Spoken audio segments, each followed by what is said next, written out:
চাঁদে নিজের উপস্থিতিকে মজবুত করার উদ্দেশ্যে ভারত বিশাল একটা সফলতা পায়। চন্দ্রযান 3 ইউআর রাও স্যাটেলাইট সেন্টার বেঙ্গালুরুতে ইলেকট্রোম্যাগনেটিক ইন্টারফারেন্স টেস্টকে সফলভাবে পূরণ করে। ইসরো তরফ থেকে বলা হয় এই পরীক্ষা 31 জানুয়ারি থেকে 2রা ফেব্রুয়ারির মাঝে করা হয়েছিল। মহাকাশের পরিবেশে উপগ্রহ উপপ্রণালীর কার্যক্ষমতার পর্যালোচনা করার জন্য এই পরীক্ষা করা হয়েছে। এই পরীক্ষার মাধ্যমে ইলেকট্রোম্যাগনেটিক লেভেলের সাথে উপগ্রহ অনুকূলতা সুনিশ্চিত করা হয়। বলে রাখি, স্পেস এনভায়রনমেন্টে স্যাটেলাইট সাবসিস্টেমের কার্যক্ষমতা এবং ইলেকট্রোম্যাগনেটিক স্তরের সাথে সেটার অনুকূলতা সুনিশ্চিত করার জন্য স্যাটেলাইট মিশনের জন্য EMI/EMC পরীক্ষা করা হয়। ইসরো একটা স্টেটমেন্টে বলে এই স্যাটেলাইট পরীক্ষা একটা মাইল ফলকের মতো। ইসরোর মতে চন্দ্রযান 3 ইন্টারপ্ল্যানেটারি মিশনের 3টে প্রমুখ মডিউল। এটা প্রপালশন মডিউল, ল্যান্ডার মডিউল এবং রোভার। মিশনের জটিলতা হলো এই 3টে মডিউলের মাঝে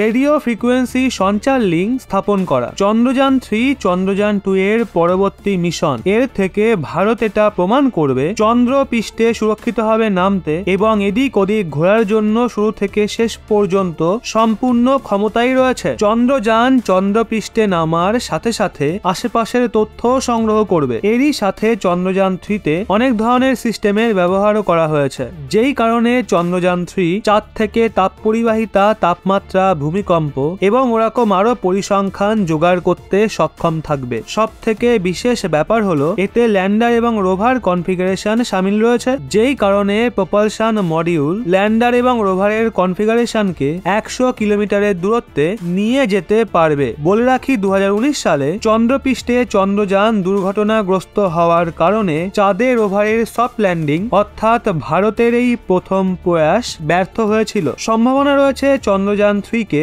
জুন মাসে লঞ্চ করা হবে। তো বন্ধুরা, ভারতের বিজ্ঞানীরা যেভাবে একের পর এক চমক দিয়ে আসছে তা দেখে মনে হচ্ছে সত্যি ভারত সুপার পাওয়ার হওয়ার জন্য এক্সপ্রেসের গতিতে ছুটছে। তো বন্ধুরা, চন্দ্রযান 3 নিয়ে আপনারা কতটা উৎসাহী, একজন ভারতীয় হিসাবে কতটা গর্বিত, নিচে কমেন্টে অবশ্যই জানান।